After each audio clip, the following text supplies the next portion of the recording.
You want some proof that we've been massively lied to? Check this out. And these construction photos are ridiculous, where they are clearly edited. And they even admit that some of these photos were basically to trick the public when they say that this famous photo of the guys sitting on the beam was arranged as a publicity stunt, all a part of a campaign promoting the skyscraper. Now, this is for the Rockefeller Center, but only 1 year after the Empire State Building. So they were in the business of doctoring photos during this time period, manipulating the public. So this is not a shocking accusation at this point, since we have seen this so many times, especially when the identity of the actual photographer remains unknown and will forever be a mystery, where it goes on to say, they don't even know who the people were in the shot. Photo manipulation has been going on much longer than we are told. And we know this now, and we have shown this. So we can't just simply look at a construction photo where the building is basically done anyway and say that that is proof when we know that isn't proof. The Great Depression began in 1929, where people were in shock. They were not focused on which building was being constructed. They were not focused on how many years it took to build the building. They didn't have the internet to quickly look this stuff up. So in 1929, the exact year that the Great Depression starts, they supposedly knock this old world hotel down. The exact same year, where there are so many photos of the inside of this palace. I have to take a second and show them. I can't logically put it together in my mind that something like this would be knocked down after just 36 years.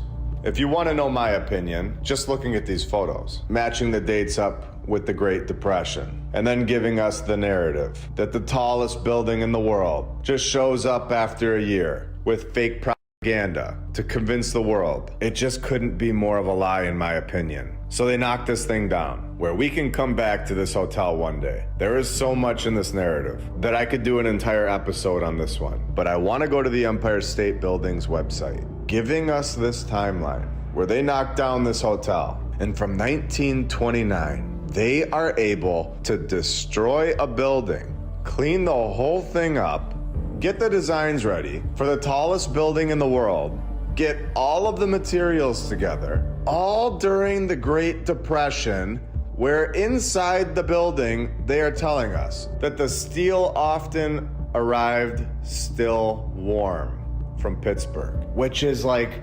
400 miles away. And remember, they weren't driving Lamborghinis. By the 1930s, there were long-haul trucks with a top speed of 25 miles an hour. So, this was a lot longer than 6 hours. And who knows what the highways were like. We are shown a bunch of dirt roads in the cities at this speed of 25 miles per hour on a highway that isn't bumpy and has hills. So doing 25 miles an hour the entire way. No bathroom breaks, no snacks, no stops. While according to physics forums, generally, it can take anywhere from a few minutes to several hours for a steel block to cool down. So it's not gonna take 15 hours when they just state it could cool down in a few minutes. This steel ridiculous story of it still being hot is ridiculous. I feel like that story should be removed from the inside of the Empire State Building at this point. And it has just been proven to be a lie, in my opinion. According to what we've just shown, they have a lie on the wall. What else can we find? Remember, they have to get all the men.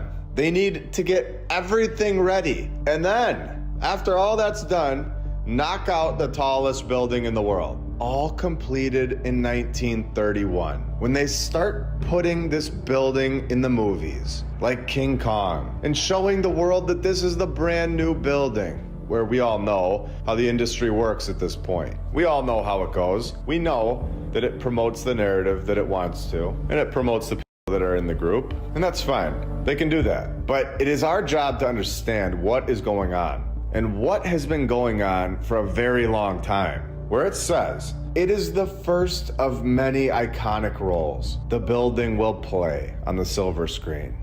Among its most important pop culture moments, in my opinion, This is an old world building that they are just throwing right into our timeline, right during the Great Depression, and pretending like it was never there before. This is a magic trick, and I bet you they were laughing the entire time, when nobody even realized it, since they did it when the population was most vulnerable financially. Now for the fun, are you ready?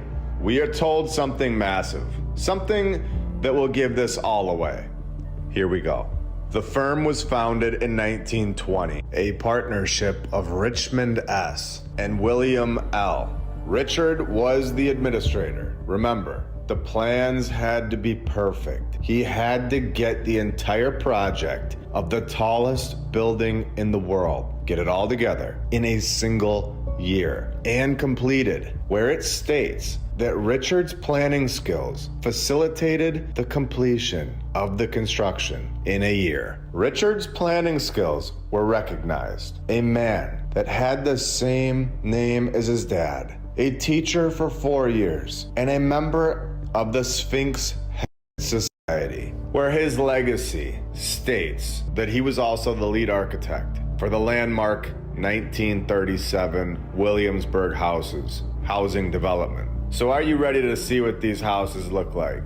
The clear giveaway. A master that can knock out a masterpiece during the Great Depression, the tallest building in the world, and then take double the time to build some housing units. Mr. Richard, I believe you are being exposed. I believe this shows that the individual that supposedly led the construction of the Empire State Building, they themselves couldn't replicate it in just a small complex, let alone a massive tower. They never did it again, in my opinion, proving that this building was not constructed when we are told it was. Welcome to episode 77 of My Lunch Break. I hope you're all having a great day. For entertainment and satire purposes only. You should look into some buildings, though, around where you live, because funny business is definitely going on, ladies and gentlemen. We have most certainly been lied to. Most certainly, in my opinion, of course. Satire and entertainment only. Love you all.